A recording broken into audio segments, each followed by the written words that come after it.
ना देखो तो चैन मुझे आता नहीं है, एक तेरे सिवा कोई और दूजा भाता नहीं है, कहीं मुझे पढ़ाने का शौक हो तो गया है। आप सभी बच्चों का स्वागत है आपका अपना YouTube channel Kavita's arts and science classes में। तो बच्चों आज से स्टार्ट करेंगे वर्ग 10वां का हिस्ट्री यानी कि इतिहास। इतिहास का चैप्टर 1 क्या है? यूरोप में राष्ट्रवाद। यूरोप में राष्ट्रवाद, ठीक है ना। बहुत ही बढ़िया चैप्टर है, बहुत ही मजेदार चैप्टर है। बढ़िया से पढ़िएगा आप लोग और बहुत मजे से हम पढ़ाएंगे, आपका मन बीच बीच में बहलाएंगे, ठीक है ना। तो शुरू करते हैं आज का क्लास लेकर बजरंगबली का नाम। जय बजरंगबली।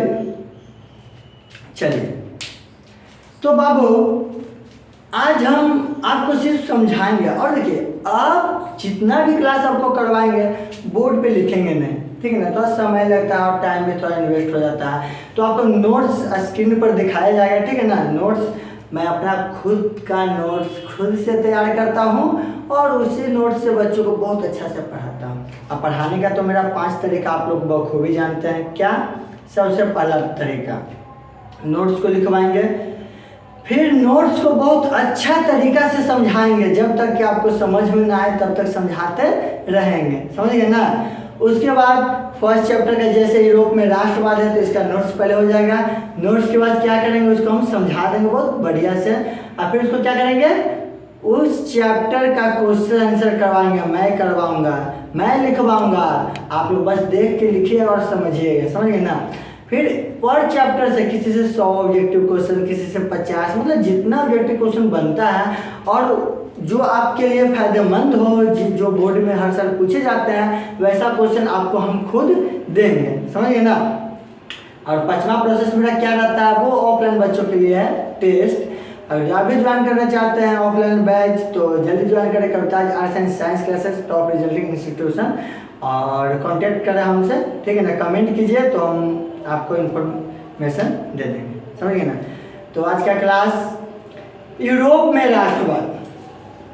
अब यूरोप में राष्ट्रवाद, ये राष्ट्रवाद है क्या, ये राष्ट्रवाद किसे कहते हैं, तो ध्यान से समझिएगा।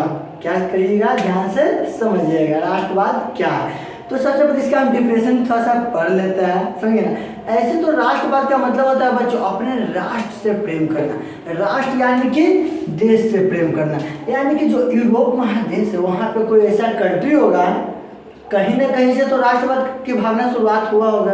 राष्ट्रवाद मतलब होता है बच्चा अपने देश से प्रेम करना, राजा से प्रेम करना नहीं। पहले के लोग किससे प्रेम करते थे, राजा से प्रेम करते थे, समझिए ना। तो लोगों को कुछ तो ऐसा हुआ होगा जिससे लोगों को समझ में आ गया होगा कि राजा तो आते जाते रहते हैं, कि असली मजा, असली प्रेम करने का मतलब है देश प्रेम, समझ गए ना। देश के लिए मर जाएंगे, मिट जाएंगे। राजा क्या, राजा तो आज है कल नहीं है, कल है परसों नहीं, लेकिन देश के लिए अपना जान न्यौछावर कर देंगे, वही राष्ट्रवाद कहलाता है। यानी कि अपने देश के प्रति लगाव, अपने देश के प्रति मर मिटने को तैयार, अपने देश के प्रति, अपने देश के लिए कुछ भी कर सकते हैं, वही क्या होता है, राष्ट्रवाद होता है। अपने देश से प्यार करना, अपने देश, कोई भी ऐसा काम कीजिए जिससे देश का नाम ऊंचा हो, रोशन हो, वो राष्ट्रवाद के अंतर्गत ही आता है। यहाँ पे डिफिनेशन साफ साफ क्या लिखा हुआ है, राष्ट्रवाद जो विचारधारा किसी राष्ट्र के सदस्यों में एक साझा पहचान को बढ़ावा देती है। ऐसी विचारधारा, ध्यान से नोट्स को देखिएगा, ऐसी विचारधारा जो किसी राष्ट्र के सदस्यों में एक साझा पहचान को बढ़ावा देता है। मतलब एक साझा पहचान को, सबका पहचान हो, सब। देखिए राष्ट्रवाद मतलब क्या हुआ, अब सब लोग ध्यान से समझिएगा आप लोग, सब लोग अपने देश से प्रेम करने लगेंगे बाबू, तो वही राष्ट्रवाद न हुआ। अब कोई राजा से प्रेम करेगा, कोई इससे प्रेम करेगा तो नहीं ना चलेगा। मतलब सभी लोगों के समूह को किससे प्रेम करना है, देश से प्रेम करना है, एक साझा पहचान बनाना और एक नाम रखना, जैसे भारत। हमारा देश है, हम अपने भारत से प्रेम करते हैं, अपने देश के लिए जान भी अपना न्यौछावर कर सकते हैं, समझ गए ना। तो यहाँ पे डिफिनेशन राष्ट्रवाद का 1 2 3 डिफिनेशन हम लिख दिए हैं। तीनों में से जो आपको अच्छा लगे, जो आपसे याद हो जाए, जो आपको समझ में आ जाए, उसको आप लोग नोट कर लीजिएगा कॉपी में, और मन हो तो तीनों को भी नोट कर लीजिएगा। अब देखिए बाबू, राष्ट्रवाद एक यह विश्वास है कि लोगों का एक समूह, राष्ट्रवाद एक विश्वास है लोगों के एक समूह का जो इतिहास, परंपरा, भाषा, जातीयता या जातिवाद और संस्कृति के आधार पर स्वयं को एकत्रित करता है, समझिए ना, सभी को इकट्ठा करता है, वही राष्ट्रवाद कहलाता है। राष्ट्रवाद तो समझ गए। ये राष्ट्र क्या है, राष्ट्र का डिफिनेशन क्या होगा, तो उसको आप लोग नोट कर लीजिएगा। राष्ट्र का डिफिनेशन क्या होगा मेरे बच्चों, अर्नेस्ट रेनर के अनुसार समान भाषा, नस्ल, धर्म से बने क्षेत्र को राष्ट्र कहते हैं। अर्नेस्ट रेनर के अनुसार समान भाषा मतलब लोगों की भाषा क्या हो, समान नस्ल, धर्म, जाति, ये सभी से मिलकर उत्पत्ति होता है, उसी को क्या कहते हैं बाबा, राष्ट्र कहते हैं।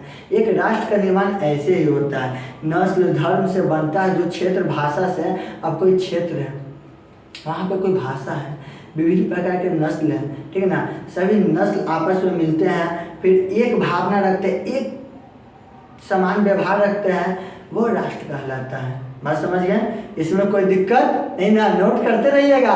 बहुत मेहनत से नोट्स बनाए बाबू, आप लोग नोट्स कर लीजिएगा, नोट बना लीजिएगा और उसका रिवीजन करते रहिएगा। देखिए, लोग क्या कहता है कि भुलाना तो जन्म सिद्ध अधिकार है, सही बात है। आप जो अभी याद कीजिएगा कल तो जरूर भूल जाइएगा, बात को समझिएगा। तो उसके लिए एक ट्रिक क्या है, अभिषेक सर का पटनिया ट्रिक, जो अभी हम नोट्स लिखवाएं या जो अभी नोट्स आप देख रहे हैं स्क्रीन पे, समझिए ना, और जो हम अभी समझा रहे हैं, वो नोट्स को आप कॉपी में नोट कर लीजिएगा और कुछ नहीं करना है। अरे आज भूल गया, शाम में पढ़ लेंगे, फिर कल भूल गए, फिर कल शाम में पढ़ लेंगे। यानी कि नोट्स को पर डे आपको 5 से 10 मिनट एक बार देख लेना है। कोई चीज़ याद भुला जाता है, कैसे मेला में बिछड़ गया बच्चा अपने पिता से, अब वो पिता को पहचानने से इनकार कर रहा है। लेकिन कोई बच्चा अपने पिता से पर डे वीडियो कॉल पे बात कर रहा है, कल मिलेगा तो डायरेक्टली पहचानेगा कि वो मेरे क्या है, पिता है। बात समझिए ना, दोनों में अंतर समझ में आया। एक मेले में बिछड़ गए थे और एक डेली कहीं पर गए, दिल्ली पढ़ाई करने के लिए यूपीएससी का, और वहाँ से अपने पिता को डेली वीडियो कॉल पे बात कर रहा है। वो लड़का 10 साल 20 साल बाद में मिले तो अपने पिता को झट से पहचान लेगा, लेकिन जो मेला में बिछड़ गया वो बच्चा पहचान सकता है नहीं ना।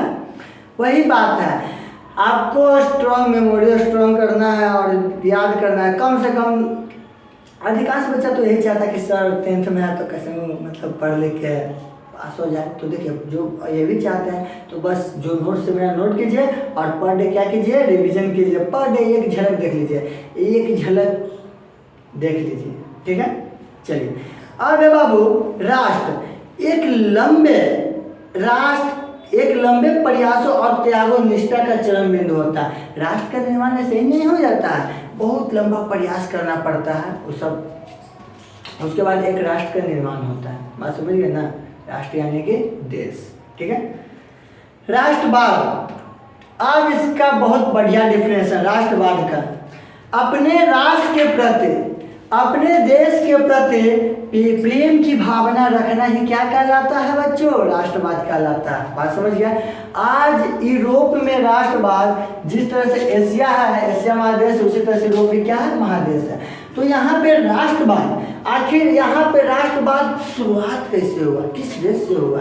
यूरोप में भी बहुत सारे देश है, फ्रांस है, इटली है, जर्मनी, सब बहुत सारे देश है, ठीक है ना। वहाँ पे ऑस्ट्रेलिया है, प्रसा है, वहाँ पे राष्ट्रवाद की भावना कैसे लोगों के प्रति, ब्रिटेन है, बहुत सारे यूरोप में देश है, ठीक है ना। तो वही सब कहानी पढ़ेंगे। चैप्टर बहुत लंबा है। आपसे बस यही विनती है ना कि वीडियो को अधिक से अधिक शेयर कीजिए। आप शेयर कीजिएगा ना तो उससे हमको क्या बेनिफिट है कि जितना मेरा लाइक जाएगा और सब्सक्राइबर बढ़ेगा तो अधिक से अधिक बच्चा भी देख पाएगा और हम वीडियो को खुशी से मन से आपको पढ़ाएंगे। और हिस्ट्री तो बहुत अच्छा पढ़ाएंगे, आप लोग बने रहिए मेरे साथ, आप पढ़ते रहिएगा, खुद ब खुद समझ में आपको आएगा। समझ गए ना। तो ये हो गया राष्ट्रवाद। अब है बाबा नेक्स्ट नेपोलियन कौन था।